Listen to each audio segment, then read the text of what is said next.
beautiful.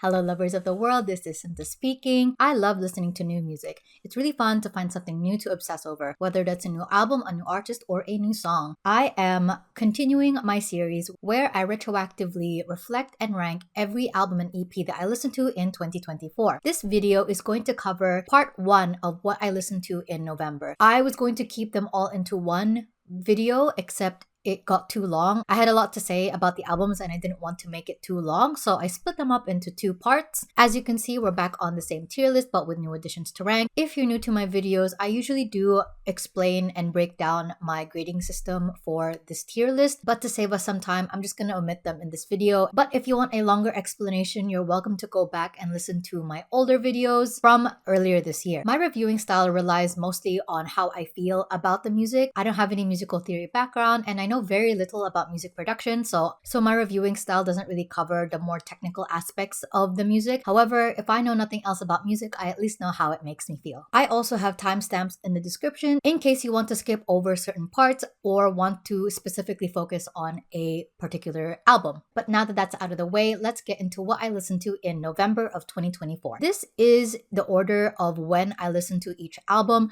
First, in the beginning of the month, I listened to Hex by DJ Sabrina, the Teenage DJ. DJ Sabrina, the Teenage DJ is a London-based electronic producer. They released their first album in 2017, but this is my first time listening to their music. I first recognized them through their collaboration with the 1975 on the band's song Happiness, which is actually one of my favorite songs from the 1975. The name DJ Sabrina, the Teenage DJ is obviously a reference to Sabrina the Teenage Witch, which is a character that has had many iterations over the years, most recently in the Netflix TV show The Chilling Adventures of Sabrina. Maybe you've seen that show. I really enjoyed Hex. It really pushed the boundaries of what listening to music meant for me. I don't know if this can be considered an album in the classical pop sense because this is more like a DJ set. The songs lead and flow into each other, inviting the listener into a continuous trance for 2 hours. Even the songs themselves are not typical, with layers of texture piled and sewn and stitched together in a way that's impossible to pick at any one sample, which are not even limited to music. Instead, DJ Sabrina favors dialogues from TV shows and movies. And the songs would often be longer than the typical pop, with most of them being 6 minutes long and the longest song being 12 minutes. No wonder this reached 2 hours. I definitely needed adjustment when I first listened to it. I felt off kilter, never knowing what was going to happen next, but I enjoyed being challenged. It reminded me that music is not always meant to be packaged into these discrete units that you chuck into a playlist and put on shuffle. Instead, DJ Sabrina invites us to experience the passage of time and reminds us to pay attention. DJ Sabrina does so by using sounds and references collected over time to create a collage of a feeling. Rather than focusing on one emotion, we experience an evolution of emotions, simultaneously moving into each other. You think you're following a conversation, you think you can isolate a few words or sentences, but the moment moves on as quickly as it arrives, and you have to let yourself be left behind so you could experience the next moment as that arrives. This is best exemplified in my favorite tracks of the album, Anything Lost Can Be Found and Couldn't Say That. Couldn't Say That has this hesitant uncertainty as dictated by the title, but as the track progresses, it builds and builds into this euphoria, as if you're letting go of that anxiety of not being certain. Then it progresses into Anything Lost Can Be Found, an exuberant, exhilarating celebration of hope that is so incredibly healing. I really enjoyed this album. I'm gonna put this in year-end list material. And then I listened to AAA by Hyukoh and Sunset Roller Coaster. I absolutely love Hyukoh. They are a South Korean indie band that got me into K-indie in the first place, but I've never heard of Sunset Roller Coaster before. They are a 5-piece jazz-influenced synth-pop band from Taiwan. So jazz is not in my daily musical diet, and in fact, I tend to not receive it well unless there's something special about it that catches my attention. So I was pretty surprised to find that I enjoyed this joint project. I think it's because it's a really interesting baby that these two different bands birthed together. I definitely favored the first half of the album more, with my favorite tracks being Kite War, Y, and Antenna. I wasn't as big of a fan of the second half, with my least favorite song being Do Nothing, because as I've mentioned before in past videos, I get really easily bored by bossa nova. Regardless, I found this to be a really solid project. I'm gonna put this in French toast. And then I listened to I'll Like You by Illit. So Illit is a K-pop girl group that debuted earlier this year with Magnetic. I actually really enjoyed Magnetic. The group is currently wrapped up in the K-pop scandal of the century, which is quite unfortunate because their music and concept shows a lot of potential. This was something I felt when they first debuted, and this second EP has only just solidified that feeling. However, I think they're getting nerfed by basically forces outside of their control, and it's a bit sad because the girls are still quite young, as is with these newer K-pop groups, and I think it's kind of unfortunate that their careers is kind of starting off on the wrong foot, all because, I don't know. Anyway, I really like this EP. Not only is it my favorite flavor of cutesy, sweet girl group song, but it's also a decent improvement from their debut, which even though I enjoyed Magnetic as a title track, I found the rest of the EP quite sparse and boring. I didn't find any of the B-sides of the debut EP that memorable, which is why I think this EP is such an improvement, considering that I actually ended up liking pretty much all of the other B-sides. I wasn't a big fan of Cherish My Love, which was the title track, but I still thought it was a cute song that kind of got stuck in your head. But at the end of the day, I will still prefer Magnetic. My favorite tracks of the EP are actually I Like You, Pimple, and Tic Tac. And then I listened to Gold by ITZY. So today's band t-shirt is actually from ITZY's Born to Be World Tour from the Auckland show that I attended in March of 2024. That was my first time seeing ITZY perform live ever, and it was such an incredible experience. Pretty easy to say that ITZY is one of my favorite K-pop girl groups. I've been following them since they debuted in 2019. And in this comeback, they had 2 promotional singles, which is really smart considering how this EP is structured. I'll explain that in a second, but for that to make sense, I have to talk about the 2 singles first, Gold and Imaginary Friend. Gold is a pretty classic girl crush concept that is very much within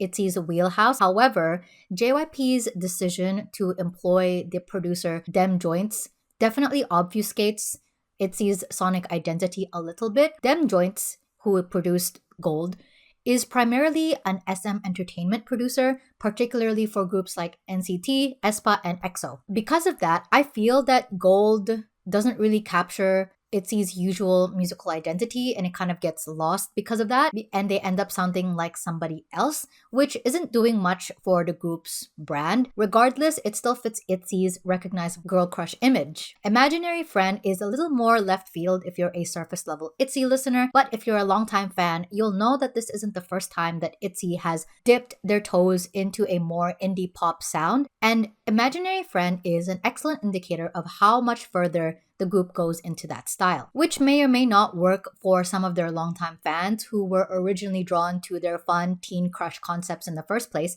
But if you're a K-pop fan, you become desensitized to your favorite groups switching up their sound frequently. And since this is a double single comeback, the people who like the girl crush sound will have Gold, and the ITZY stans who are excited for the girls to try new concepts will have Imaginary Friend. I argue though that if you're a big ITZY fan that's been following them consistently, you'll find that they've actually been teasing their new forte for months through the covers that they've been posting on their YouTube channel. I find that the songs they've chosen for their covers prepare the audience for this switch. I still remember how flabbergasted I felt when Ryujin covered There Is a Light That Never Goes Out by the Smiths. I was like, girl, who suggested this to you? It sounded amazing. I was so elated. She sounded great, and it felt like the beginning of something, like a new era or a chapter in ITZY's career. I personally really enjoyed this album, and it's a testament to how much I like ITZY's new sound in the fact that the only songs I didn't like from the album are Gold and Bae featuring Changbin. I don't really like that. They're just not my vibe. I love everything else though. The second half of this project is just the group songs from the last album, but with Leah's vocals. I'm really, really glad that JYP went out of the way to re-record these songs with Leah. Not only do the songs sound better and more complete, it also makes me feel that they're very strongly making sure that she doesn't get left behind, as further evidenced in the song 5. I'm really appreciative that they gave her a proper break. Even though she couldn't be part of the world tour, I still get to hear her included in these songs. For example, I honestly think that Mr. Vampire, which was my favorite song from the last comeback by the way, sounds way better with her in it. And that's just not me talking as a Leah bias stan. 5 is definitely my favorite song off the album. Not only is it catchy, but it is also a tribute to the group's dynamic. No girl gets left behind. With that, I'm gonna put this entire album in French Toast. And then I listened to TTYL by Loossemble. So Loossemble is a K-pop girl group that consists of 5 former members of Luna. Not too long ago, actually, the girls have announced that they are leaving the present company, which, what the hell, sure. K-pop in 2024 is such a shit show. But you know what isn't a shit show? This title track. I really love TTYL. I think it's really different and unique and showed off a side of Loossemble that I was really hoping we would get to see more of in the future. Unfortunately, that doesn't seem very likely, but I'm glad we got to witness it anyway. The other songs I liked from the EP were Hocus Pocus and Secret Diary. Hocus Pocus is the kind of pink glitter pen song that breathes life into me. Meanwhile, Secret Diary is a really interesting sound to hear from Loossemble. It's a bit more R&B, which when Luna did it as a group, the Loossemble members specifically did not get a lot of lines, since at the time it would make more sense to give majority of the lines to the main vocalists or the lead vocalists. So to hear Loossemble specifically tackle the sound was really refreshing and interesting. Again, would have loved to see this explored further, but other than that, I didn't really find this project to be super memorable. I'm just gonna put this in Gems Found in the Mind. And then I listened to Tension 2 by Kylie Minogue. I started my journey with Kylie Minogue's discography earlier this year, so I feel like I've got a decent enough grasp on her musical style, even if it's not necessarily complete. Tension 2 is the sequel to her original album Tension, which was released in 2022, which I admittedly did not listen to before listening to this album, so maybe I would receive this better if I had heard Tension 1. I don't think Tension 2 is her best, but it's not her worst either. There's some fun moments here, but not enough to bump this any higher than the most album ever. My favorite track is Shoulda Left Ya, and I'm kind of surprised that that's the least streamed song off the album. And then I listened to Mental by Yseult. I discovered Yseult because someone retweeted a video of her live performance of Tuning into my Twitter timeline, and I got instantly hooked. Never let anyone tell you that stan Twitter is a waste of time. Those clipped videos of your faves going viral is a completely viable way of promoting their music. Yseult is a French singer, songwriter, and model. She gained popularity in 2014 after competing in a French singing reality competition show. She released her first album in 2015, and here we are 10 years later with her second album, Mental. I found Mental to be a roller coaster in the best way possible. You get whiplash from how often the genres and moods switch, going from sexy and confident in songs like Gasolina and Bitch You Could Never, then becoming anguished and emotional in songs like MTV, Petite, and Tuning, even going so far as to switch genres mid-song with songs like Suicide. But what all these songs have in common is the intensity that she pours into all of them. I also really love her voice, and I'm really surprised that after 10 years, she's only released one full album. Anyway, I hope we hear from her more soon. I'm gonna put this in French Toast. And then I listened to For the Rest of Your Life by Twikipedia. I have been meaning to listen to this album since it first came out in May of 2024. It debuted pretty high on the Rate Your Music charts and stayed there for a while, so it was on my to-do list for ages. I finally felt ready to listen to it at the end of the year. Wikipedia is the pseudonym of 20-year-old producer Delta, who is based in Brazil. This is her third album, and I found it to be really charming and endearing. As I've mentioned earlier in this video, I don't know a damn thing about music production, so it's not really fair for me to point to this and say, wow, I love how rough around the edges and unpolished this sounds, because that sounds like a really backhanded compliment, but I don't really know how else to describe it. According to the album's page on Bandcamp, this album was deeply inspired by Parannoul's debut album, To See the Next Part of the Dream, and Twikipedia has even received feedback from Parannoul himself when she was producing the album. I can definitely feel that inspiration when listening to the album. I love the soundscape that she's creating in this album. It's giving Midwest emo influenced electronic bedroom pop. I hope that makes sense. So I'm gonna put this in your endless material. And then I listened to Fogesque 2 by Fog. So Fog is a shoegaze band based in South Korea because one of the members is Asian Glow, a solo shoegaze musician that I really like. I genuinely did not realize that he was in another band until he posted about it on Instagram, announcing that his band Fog was releasing 2 albums, Fogesque 2 and Fogesque 3, which, after looking into it further, seems to be part of a trilogy that the band started in 2020 with their debut album, Fogesque.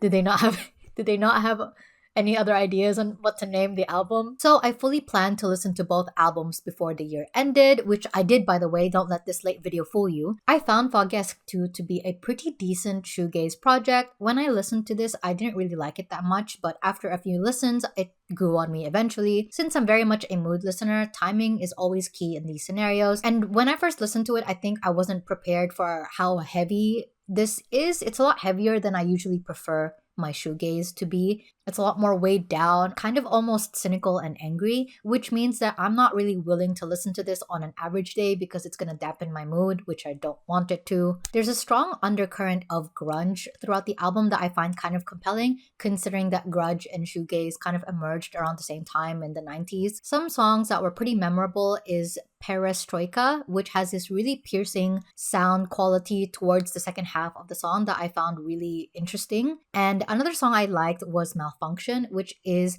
the song where the intensity of the band's anger feels most palpable. So I really enjoyed this. I'm going to put this in French toast. And then I listened to American Football Covers, a tribute album to American football. American football is a pioneer in the Midwest emo genre. They released their self-titled debut album in 1999, and 2024 was their 25th anniversary. To celebrate, the band released this album where they enlisted different artists to cover each song from their debut album. This album is exactly what it says on the tin. It features everyone's different takes on the songs, with some keeping true to the original songs more so than others. Cover tribute albums have a great potential to show current fans of the band to other artists that the band has basically co-signed. It's a very win-win situation for the artists involved, the band who can get more recognition, and the listeners because they get to discover new people to listen to. I personally really enjoyed this. My hot take is that I kind of enjoyed this about the same amount as I do with the original. And I'm not saying that the cover album is better than the original. That's not what I'm saying at all. I'm just saying that my enjoyment from both is about the same. I really enjoyed how each person in the cover album is able to interpret the songs in their own way. And when I listen to their covers, I genuinely feel very warmed by the implications of this band who 25 years ago created this album and, 25 years later has inspired another musician to pursue music in their own special way. And that's just how I feel. And it helps my case that the artists involved in the cover album were 50% people I already knew of and 50% people I have never heard of. Ethel Cain, Iron and Wine, what's not to like? I'm going to put this in your endless material. And then I listened to My Anti-Aircraft Friend by a band named Julie. Julie is an American shoegaze band from Los Angeles, currently signed to Atlantic Records. This band is actually slated to perform in Laneway Festival in Auckland this coming February 2025, which I have tickets to. So I thought I should give them a try. I have also heard of this band through reviewers online and comments in music forums. So I had pretty high expectations when I embarked on this album, but honestly, I really disliked this. This was really disappointing because I was really looking forward to getting a new band to follow. Maybe I'll feel differently about their music after watching them perform live, but for now I feel completely apathetic to them, and I'm just gonna put this in the eggs you break for your French toast. And then I listened to Scattersun by Fogesque and Parannoul. So according to their Rate Your Music page, Fogesque is a multinational cloud rap group originally founded by Blacklight, Naoki, PK Shellboy, Magnus Slayer, and Glacier Baby, who are respectively spread between Australia, Norway, the Philippines, the UK, and the US. They released their first work in 2020, but I've never heard of this group before. That's not the case for this album's other collaborator. Parannoul is a solo shoegaze musician based in South Korea and is one of my favorite artists ever. Give me a second. I have all 3 of Parannoul's CDs right now. I'm still waiting for Sky 100 to be released on CD because originally they were just gonna sell them on vinyl. I don't collect vinyl, I collect CDs. So first, sorry, intermission. I have the albums yes, and then I have celebrate the 1 year anniversary of the released this EP that featured some cuts from the original and then also this is Flowing Dots and of course I actually think I just love. So it was because of my hype for Parannoul that I definitely had to listen to this album. This was released earlier in 2024, but it took me a few months to feel like I was ready to tackle it because I knew that it was not going to be a shoegaze album. Just from what people were saying online, it was just a departure from Parannoul's usual sound. So that's really all I knew about it before listening to this. And I this is such a really good album. I loved it a lot. I still remember and I was like, okay, let's listen to this. And I felt like I was vibrating. My my hands were shaking. I felt so excited. It's like a complete rush of dopamine to the brain. This thrill, thrumming triumph of sounds and feelings that felt it was like a literal physiological experience. I love this so much. I'm going to put this in your endless material. My favorite songs are Quiet. I also really love Lullaby for a Memory and Soliloquy. Honestly, I really love all of the tracks. This is such an incredible album. I felt like I became a completely different person after I finished listening to it. I really need a physical copy of it. I think that's the only I don't regret waiting to listen to this because I feel like if I had listened to it prematurely, I wouldn't have felt ready to experience it. If I had listened to it when it came out, I probably would have had the chance to buy the physical copy of this. Right now, they are sold out and I'm still waiting for them to restock. I need this physical copy, okay? I need it. Anyway, so that's part 1 of what I listened to in November. Thank you very much for watching. If you enjoyed it, please hit the like button. I'd love to hear from you what your thoughts were on any of the albums that I talked about in the video. Leave it down in the comments. And if you want to see more of my work or my thoughts on other musical projects in the future, you're welcome to subscribe so you don't miss that. My social media links are down in the description alongside my Patreon and Coffee page if you want to support my work. Otherwise, I can't wait to share my love with you again next time. I will see you soon. Bye!